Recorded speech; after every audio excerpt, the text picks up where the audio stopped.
नमस्कार। ये रामायण कथा पूरी तरह से श्रीमद् वाल्मीकि रामायण के ऊपर आधारित है। यदि आप इसका निरंतर श्रवण करते रहना चाहते हैं तो इस चैनल को सब्सक्राइब ज़रूर कर लें और आगे आने वाली सभी पॉडकास्ट के नोटिफिकेशन के लिए बेल आइकन को भी ज़रूर से प्रेस कर दें। अब हम सुनेंगे 62वां सर्ग। निशाकर मुनि का संपाति को सांत्वना देते हुए उन्हें श्री रामचंद्र जी के भावी कार्य में सहायता देने के लिए जीवित रहने का आदेश देना। वानरों, उन मुनि श्रेष्ठ से ऐसा कहकर मैं बहुत दुखी होकर विलाप करने लगा। मेरी बात सुनकर थोड़ी देर तक ध्यान करने के पश्चात महर्षि भगवान निशाकर बोले, संपाते, चिंता न करो, तुम्हारे अनुज और बड़े दोनों तरह के पंख फिर नए निकल आएंगे, आंखें भी ठीक हो जाएंगी तथा खोई हुई प्राण शक्ति, बल और पराक्रम सब लौट आएंगे। मैंने पुराणों में आगे होने वाले अनेक बड़े बड़े कार्यों की बात सुनी है। सुनकर तपस्या के द्वारा भी मैंने उन सब बातों को प्रत्यक्ष किया और जाना है। इक्ष्वाकु वंश की कीर्ति बढ़ाने वाले कोई दशरथ नाम से प्रसिद्ध राजा होंगे। उनके एक महातेजस्वी पुत्र होंगे जिनकी श्री राम के नाम से प्रसिद्धि होगी। सत्य पराक्रमी श्री रामचंद्र जी अपनी पत्नी सीता और भाई लक्ष्मण के साथ वन में जाएंगे। इसके लिए उन्हें पिता की ओर से आज्ञा प्राप्त होगी। वनवास काल में जनस्थान में रहते समय उनकी पत्नी सीता को राक्षसों का राजा रावण नामक असुर हर कर ले जाएगा। वो देवताओं और दानवों के लिए भी अवध्य होगा। मिथिलेश कुमारी सीता बड़ी ही यशस्विनी और सौभाग्यवती होगी। यद्यपि राक्षस राज की ओर से उसको तरह तरह के भोगों और भक्ष्य भोज्य आदि पदार्थों का प्रलोभन दिया जाएगा, तथापि वो उन्हें स्वीकार नहीं करेगी और निरंतर अपने पति के लिए चिंतित होकर दुख में डूबी रहेगी। सीता राक्षस का अन्न नहीं ग्रहण करती।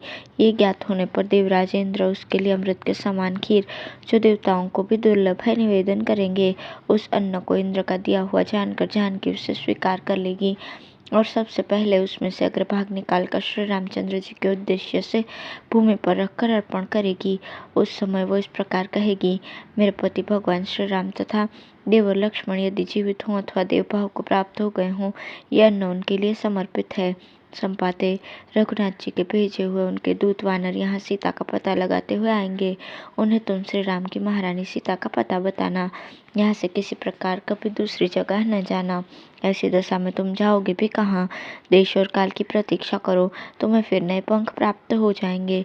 यद्यपि मैं आज ही तुम्हें पंख युक्त कर सकता हूँ, फिर भी इसलिए ऐसा नहीं करता कि यहाँ रहने पर तुम संसार के लिए हितकर कार्य कर सकोगे। तुम भी उन दोनों राजकुमारों के कार्य में सहायता करना। वो कार्य केवल उन्हीं का नहीं, समस्त ब्राह्मणों, गुरुजनों, मुनियों और देवराजेंद्र का भी है। यद्यपि मैं भी उन दोनों भाइयों का दर्शन करना चाहता हूँ, परंतु अधिक काल तक इन प्राणों को धारण करने की इच्छा नहीं है, अतः वो समय आने से पहले ही मैं प्राणों को त्याग दूंगा। ऐसा उन तत्वदर्शी महर्षि ने मुझसे कहा था। अब है संपाति का पंख युक्त होकर वानरों को उत्साहित करके उड़ जाना और वानरों का वहां से दक्षिण दिशा की ओर प्रस्थान करना। बातचीत की कला में चतुर महर्षि निशाकर ने ये तथा और भी बहुत सी बातें कहकर मुझे समझाया और श्री राम कार्य में सहायक बनने के कारण मेरे सौभाग्य की सराहना की। तत्पश्चात मेरी अनुमति लेकर वे अपने आश्रम के भीतर चले गए। तदंतर कंदरा से धीरे धीरे निकलकर मैं विंध्य पर्वत के शिखर पर चढ़ाया और तब से तुम लोगों के आने की बाट जोह रहा हूँ। मुनि से बातचीत के पश्चात आज तक जो समय बीता है, इसमें 8000 वर्ष से अधिक निकल गए। मुनि के कथन को हृदय में धारण करके मैं देश काल की प्रतीक्षा कर रहा हूँ। निशाकर मुनि महाप्रस्थान करके जब स्वर्गलोक को चले गए, तभी से मैं अनेक प्रकार के तर्क वितर्कों से घिर गया। संताप की अग्नि मुझे रात दिन जलाती रहती है। मेरे मन में कई बार प्राण त्यागने की इच्छा हुई, किंतु मुनि के वचनों को याद करके मैं उस संकल्प को टालता आया हूँ। उन्होंने मुझे प्राणों को रखने के लिए जो बुद्धि दी थी, वह मेरे दुख को उसी प्रकार दूर कर देती है जैसे जलती हुई अग्निशिखा अंधकार को। दुरात्मा रावण में कितना बल है इसे मैं जानता हूँ, इसलिए मैंने कठोर वचनों द्वारा अपने पुत्र को डांटा था कि तूने मिथिलेश कुमारी सीता की रक्षा क्यों नहीं की। सीता का विलाप सुनकर और उनसे बिछड़े हुए श्री राम तथा लक्ष्मण का परिचय पाकर तथा राजा दशरथ के प्रति मेरे स्नेह का स्मरण करके भी मेरे पुत्र ने जो सीता की रक्षा नहीं की थी, अपने इस बर्ताव से उसने मुझे प्रसन्न नहीं किया, मेरा प्रिय कार्य नहीं होने दिया। वहाँ एकत्र होकर बैठे हुए वानरों के साथ संपाति इस प्रकार बातें कर ही रहे थे कि उन वनचारी वानरों के समक्ष उसी समय उनके 2 नए पंख निकल आए। अपने शरीर को नए निकले हुए लाल रंग के पंखों से संयुक्त हुआ देख संपाति को अनुपम हर्ष प्राप्त हुआ। वे वानरों से इस प्रकार बोले, कपिवरों, अमित तेजस्वी राजर्षि निशाकर के प्रसाद से सूर्य किरणों द्वारा दग्ध हुए मेरे 2 पंख फिर उत्पन्न हो गए। युवावस्था में मेरे जैसा पराक्रम और बल था, वैसे ही बल और पुरुषार्थ का इस समय मैं अनुभव कर रहा हूँ। वानरों, तुम सब प्रकार से प्रयत्न करो, निश्चय ही तुम्हें सीता का दर्शन प्राप्त होगा। मुझे पंखों का प्राप्त होना तुम लोगों की कार्य सिद्धि का विश्वास दिलाने वाला है। उन समस्त वानरों से ऐसा कहकर पक्षियों में श्रेष्ठ संपाति अपने आकाश गमन की शक्ति का परिचय पाने के लिए उस पर्वत शिखर से उड़ गए। उनकी वो बात सुनकर उन श्रेष्ठ वानरों का हृदय प्रसन्नता से खेल उठा। वे पराक्रम साध्य अभ्युदय के लिए उद्यत हो गए। तदंतर वायु के समान पराक्रमी वे श्रेष्ठ वानर अपने भूले हुए पुरुषार्थ को फिर से पा गए और जनक नंदिनी सीता की खोज के लिए उत्सुक होकर अभिजित नक्षत्र से युक्त दक्षिण दिशा की ओर चल दिए। अब है समुद्र की विशालता देखकर विषाद में पड़े हुए वानरों को आश्वासन देकर अंगद का उनसे पृथक पृथक समुद्र लंघन के लिए उनकी शक्ति पूछना। क्रुद्रराज संपाति के इस प्रकार कहने पर सिंह के समान पराक्रमी सभी वानर बड़े प्रसन्न हुए और परस्पर मिलकर उछल उछल कर गरजने लगे। संपाति की बातों से रावण के निवास स्थान तथा उसके भावी विनाश की सूचना मिली थी। उन्हें सुनकर हर्ष से भरे हुए वे सभी वानर सीता जी के दर्शन की इच्छा मन में लिए समुद्र के तट पर आए।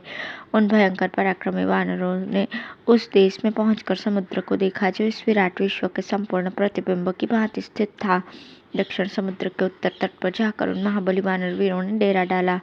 वो समुद्र कहीं तो तरंगहीन एवं शांत होने के कारण सोया हुआ सा जान पड़ता था, अन्यत्र जहाँ थोड़ी थोड़ी लहरें उठ रही थी वहाँ वो क्रीड़ा करता सा प्रतीत होता था और दूसरे स्थलों में जहाँ उत्ताल तरंगें उठती थी वहाँ पर्वत के बराबर जलराशियों से आवृत दिखाई देता था।